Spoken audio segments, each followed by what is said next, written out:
C'est comme l'exemple qui a été pris à un moment par un gars quand il dit bah vous savez ce qu'on disait au 19e siècle, les hommes, les femmes et les enfants d'abord quand on voulait sauver les gens.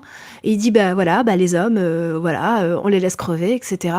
Bah c'est qu'à l'époque, le gars ne se rend pas compte que à l'époque on considère évidemment les femmes au même niveau que les enfants en fait. C'est une façon d'infantiliser la femme. C'est-à-dire que s'il faut sauver des gens sur un bateau, bah, il faut sauver les enfants et les femmes parce que c'est à peu près pareil. Puis les hommes, nous, on va essayer de réparer le bordel parce que les autres sont pas capables. Et c'est tellement évident, mais le mec ne le voit pas. Even when that plane went down in New York City a few years ago, and that, the pilot was a hero for the way he landed it and saved everybody. Word arrived over the citywide fire frequency that a commercial jetliner was in the water with 155 people on board. Then, over the next few minutes, the doors opened, life vests were inflated, and women and children first, everyone got off that plane. They saved all the women first. That's still, when I went on a cruise, there's still women into the lifeboats first, because you're a man, so you should be able to swim halfway across the ocean, but because you're a man, you're expendable. Alors attends, mon fun fact, il considère ça justement, mais j'y reviendrai après parce que ça précise là-dessus et j'ai plein de choses à dire là-dessus. Je suis pas totalement d'accord avec toi sur l'infantilisation de la femme. Par contre, là où je dirais, c'est plutôt que non, je pense que c'est plutôt. À l'époque, elles ont pas de compte bancaire, elles ont pas. Oui. Elles dépendent totalement de leur mari. Et c'est un héritage de ça aussi pour moi. Alors, et puis elle procrée. C'est celle qui procrée. Tu peux me laisser terminer. Non, c'est moi qui décide. Il faut sauver la population. Non, mais je pense que ce qui pèse plus, je pense que ça pèse ce que tu dis, mais je pense que ce qui pèse plus, c'est l'idée que si les enfants s'en tirent, il faut quelqu'un pour s'en occuper, et donc vaut mieux que ce soit les femmes. Pour moi, c'est plus ça qui joue que l'infantilisation des femmes, tu vois. Mais tu vois, et en fait, à la base, la procréation, la femme. Et pourquoi ils veulent sauver les femmes? En fait, c'est elles qui font les bébés, donc si les femmes meurent. À part si vous voulez que je fasse un fun fact maintenant ou pas? Vas-y. Je peux revenir là-dessus. Bon, allez, vas-y, je reviens là-dessus. Parce que c'est un truc qui m'a fait tiquer, ce truc-là, les femmes et les enfants d'abord. Je me suis fait, ah oui, c'est vrai qu'on entend souvent ça, vérifions un petit peu ce qu'il en est. Par mesure de sécurité, je fais préparer les canottes. Commandant, pas d'échappatoire. Est-ce que nous allons couler? Oui, monsieur. Je fais embarquer femmes et enfants sur les chaloupes. Quant à nous qui restons, espérons qu'un navire surviendra à temps. Commandant Smith, autrement dit, il n'y a pas assez de chaloupes pour tout le monde. Et en fait, déjà, c'est une doctrine non officielle, donc c'est appliqué officiellement nulle part. C'est non officiel, donc c'est au désir de chacun de la mettre en application. C'est dans le film Titanic. Oui, okay. Alors je vais revenir sur le Titanic sûr. Aussi. C'était sûr. De base, le Titanic est très important dans cette histoire. Mais c'est une doctrine qui ce qui consiste à dire donc qu'en cas de danger mortel, il faut sauver donc les femmes et les enfants d'abord. Donc ça pour préciser, donc danger mortel. Globalement, on prend souvent l'idée d'un bateau qui coule, et c'est surtout l'idée aussi que ça va être beaucoup plus appliqué en cas de moyens limités. C'est-à-dire s'il y a des moyens limités, on les donne d'abord aux femmes et aux enfants. Par exemple. Hospitalier par exemple, genre le COVID, ou par exemple, ou par exemple des canaux de sauvetage, genre le Titanic, quoi.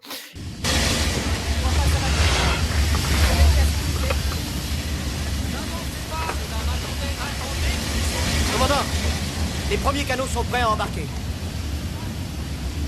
Ne devrions-nous pas faire monter les femmes et les enfants d'abord, commandant? Oui, les femmes. Pardon? Les femmes et les enfants d'abord. Oui. Bien, commandant.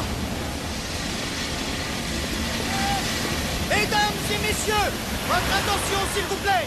Avancez par ici, s'il vous plaît. Voilà. Vous avancez vers moi. Merci. Bon. Pour le moment, je vais demander seulement aux femmes et aux enfants d'embarquer. Ici, ça va. S'il vous plaît. Bon alors, messieurs, comme le commandant l'a demandé, quelque chose d'enjoué pour éviter la panique. Messieurs, s'il vous plaît, restez danse de noces. Où vous êtes. Et donc ça, c'est un truc qui va être... Alors, l'idée, c'est... Tu vois, l'idée, ça va un peu dans ton sens, Adeline, enfin, ça va dans le sens là, c'est que c'est un sacrifice chevaleresque dont Ah l'idée oui. se popularise en fait au cours en fait du 19e et 20e siècle. Et en fait, ça va prendre même le nom de Birkenhead Drill, parce que le Birkenhead, c'est un des navires qui va couler et qui va être le premier à appliquer cette doctrine-là. Et donc c'est drôle parce qu'il y a des chercheurs en Suède qui se sont dit, mais en fait, mais qu'en est-il vraiment? Donc en 2012, il y a deux chercheurs, Mikael Elindera et Oscar Eriksson, qui sont de l'université de Uppsala, donc en Suède, et qui sortent un article qui s'appelle Gender, Social Norms and Survival in Maritime Disasters. Désolé pour mon accent, hein, comme toujours. Et donc, ils ont étudié le taux de survie de 15 000 naufragés entre 1852 et 2011 à travers donc 18 naufrages. Et qu'est-ce qu'ils remarquent? J'ai hâte de la réponse. Ils remarquent que les hommes ont 2 fois plus de chances de s'en sortir que les femmes. Parce que Et les que les- bâtards ont poussé les femmes et les enfants du canot. Ouais, c'est ça. Et que les enfants, eh ben, c'est encore pire en fait. Les enfants sont vraiment la dernière roue du carrosse, c'est ceux qui crèvent le plus en fait en proportion. Hmm. Il démontre aussi que les équipages ont un taux de survie supérieur aux passagers, hein. Alors, le fameux truc du capitaine coule toujours avec son Poussez-vous. navire. Le fameux truc du capitaine coule toujours avec son navire est complètement faux parce que donc là sur les 18 naufrages, il y a toujours eu quand même à peu près il y a quand même un certain nombre de morts sur ces 18 naufrages, hein. C'est pas 18 naufrages où il y a des naufrages où tout le monde s'en est tiré. Il y a quand même sur ces naufrages-là 9 capitaines sur 16 qui seuls 9 capitaines sur 16 ont coulé avec leur navire. J'ai un doute sur ça. Je sais plus si c'est l'inverse ou pas. Enfin, en tout cas, il y a quand même une grande partie, il y a quand même une grande partie des capitaines qui, finalement, n'ont pas coulé avec leur navire et qui se sont bien tirés avec tout le monde en laissant quelques personnes derrière eux, quoi. Mais où est l'honneur masculin? Merde. Ouais. Alors après, ça peut s'expliquer peut-être de différentes manières aussi. J'ai pas lu l'article en entier, mais on peut se dire que peut-être les personnes qui sont souvent laissées derrière sont aussi mortes dans la cause du naufrage du bateau, c'est-à-dire un incendie ou par exemple l'explosion d'une torpille, quoi. C'est-à-dire que l'explosion de la torpille, ça tue des gens directement. Là, pour les sauver, c'est plus compliqué. Mais bon, de toute façon, l'étude prend quand même pas mal ça en compte. Et donc, il y a seulement 2 exceptions, en tout cas sur les naufrages étudiés dans l'histoire où plus de femmes, en fait, les femmes ont plus tendance à s'en sortir que les hommes. C'est le Titanic, où 3 fois plus de femmes, les femmes ont eu 3 fois plus de chances que les hommes de s'en sortir. En arrière! Les femmes et les enfants, s'il vous plaît! Soyez raisonnables, les uns après les autres! Les femmes et les enfants, uniquement! Les hommes, reculez! Reculez, monsieur! Passez, madame! Par ici, non, monsieur, reculez! Laissez passer les Il faut aller femmes. voir de l'autre côté. Les femmes Vas-y. et les enfants uniquement! Messieurs, reculez! Est-ce qu'il y a encore des femmes et des enfants? Est-ce qu'il y a encore des enfants? Est-ce qu'il y a encore Je l'ai trouvé, de l'autre côté. Elle attend un canot. Avec lui. Est-ce qu'il reste des femmes et des enfants? Ils sont tous embarqués, monsieur Murdoch. Quelqu'un d'autre alors? Allez, allez, Quelqu'un allez. d'autre? Dépêchez-vous, dépêchez-vous. Et le Birkenhead, où ça a été mis en avant avant. Donc c'est bien pour montrer que cette technique les femmes et les enfants d'abord, eh ben en fait c'est très rarement appliqué. Et eux, ce qu'ils disent, c'est bon, en fait finalement en cas de naufrage, c'est un peu chacun pour soi. Et puis bizarrement, chacun pour soi, c'est plutôt les hommes qui ont l'avantage. Donc voilà. Juste par rapport au Titanic, c'est plutôt les femmes de première classe qu'on a mis dans les canots. Oui. Et il y a même des hommes qui se sont déguisés en femmes, histoire de se barrer dans les canots.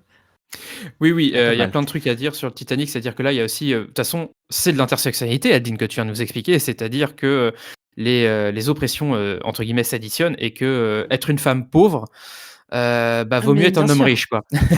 Donc voilà. Et Exactement. puis, Et blanc. puis voilà, et blanc, voilà. Enfin, je sais pas si le racisme sur le Titanic, on en a, c'est moins, enfin, en tout cas, c'est moins grand public. C'est Je sais évoqué pas dans le si film. peut-être- Si, en troisième classe, en fait, le Titanic, il allait à Ouais. New York, donc il y avait beaucoup de gens qui voulaient émigrer aux États-Unis. Donc évidemment, il y a eu du racisme, bien sûr. Oui, mais c'est dur. Enfin, en tout cas, c'est plus vu de classe avant d'être du racisme de race, mais enfin de race entre guillemets quoi.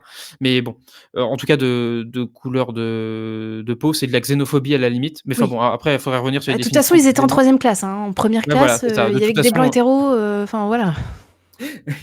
Oui, voilà, de fait, de toute façon, en troisième classe, les gens qui migrent, hein, globalement, qui ont moins de moyens, se retrouvent en troisième classe. Bon, passons. Et donc, alors voilà, j'en arrive à ma fun fact dans la fun fact. Waouh. Ah oui, parce que attention, c'est fun factception ici. Factception. C'est ça. Excellent. On a un super article sur Slate, écrit par en fait, la Cassie J française, en fait, hein, techniquement, qui s'appelle Peggy Peggy Sastre. Sastre, Je me demandais quand est-ce qu'on allait parler de Peggy Sastre. qui nous dit dans son Allons-y. article, je fais pas l'ensemble de son article, mais en gros, elle Ah revient sur non, un pitié. Elle revient sur un article sur une expérience qui tendrait à montrer que dans des expériences de psychologie morale, il y aurait Oh, un ça sent biais. Freud. Non, Ah bon. psychologie morale, ça, tout ce qui est delay du tramway, etc. Tu vois, non, c'est pas freudien. Ok. J'ai pas exactement lu l'article parce que c'est pas le plus important, mais je vous explique vite fait le contexte.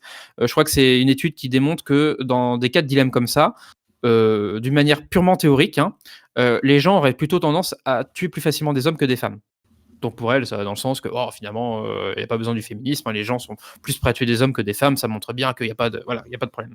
Et elle finit son article. Je la remercie au passage parce que c'est elle qui met dans son article le lien vers l'étude que j'ai pu aller voir, parce que j'avais pas trouvé le lien avant ailleurs. Donc je la remercie au moins pour ça. Mais elle nous dit, mais ce qui serait bien, c'est au lieu de les mettre en lien, ça serait de les lire aussi, ça serait pas mal. Parce qu'elle nous dit clairement, les chercheurs, donc en parlant de l'étude que j'ai citée, avaient observé aucun biais sexuel ni genré particulier dans les personnes sauvées ou noyées. Alors même que dans l'abstract de l'article, hein, c'est marqué Women have a distinct survival disadvantage compared with men. Enfin, je sais pas. Enfin, il y a un truc qui colle pas, quoi. Donc voilà. Donc c'est purement, à mon sens, un énorme mensonge. Ou alors une belle petite manipulation, mais en tout cas, l'article dit bien qu'il y a une différence dans le traitement du genre dans les naufrages, quoi. Enfin, là-dessus, il n'y a aucun doute là-dessus. Elle a dit quasiment l'inverse. Donc voilà un petit peu pour revenir là-dessus, comme quoi on dit les femmes et les enfants d'abord, et entre la théorie et l'application, il y a un monde, et il y a un monde que seules en fait les études précises et scientifiques peuvent démontrer. Alors bien sûr, c'est une étude, on pourrait me rétorquer que 18 naufrages, c'est peut-être pas représentatif de l'ensemble de nos naufrages, qu'il faudrait faire un ensemble de beaucoup plus, etc. Bon, ceux qui sont partants pour le faire, allez-y. En tout cas, pour l'instant, on a ça à se mettre sous la main, et bizarrement, ça a tendance plutôt à créditer tout ce qu'on sait déjà sur les distinctions de genre, et sur les inégalités, surtout de genre, et les dominations, quoi. Donc là-dessus, donc voilà. Et oui, voilà, pour revenir, c'est dire que il y a une différence entre la sagesse entre guillemets populaire, et les trucs qu'on entend un peu partout, et des études scientifiques, quoi. Ça, c'est un truc que moi je n'aurais pas forcément dit. Je pensais que c'était un truc appliqué beaucoup plus de manière drastique. En fait, pas du tout. Donc voilà. N'hésitez pas, en gros, n'hésitez pas à aller voir et creuser quand vous avez un doute, parce qu'on peut trouver sur des trucs assez étonnants. Voilà, c'était la fin de ma fun fact. Hyper intéressant.